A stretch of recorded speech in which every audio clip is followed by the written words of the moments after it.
0 часов 22 минуты на момент прибытия первого пожарного подразделения наблюдалось открытое горение 16-квартирного двухэтажного деревянного жилого дома размерами 12 на 40.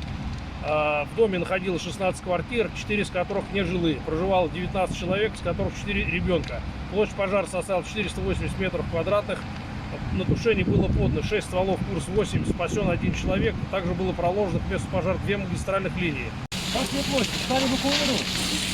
Тот подъезд, сказали, не жилой, это жилой.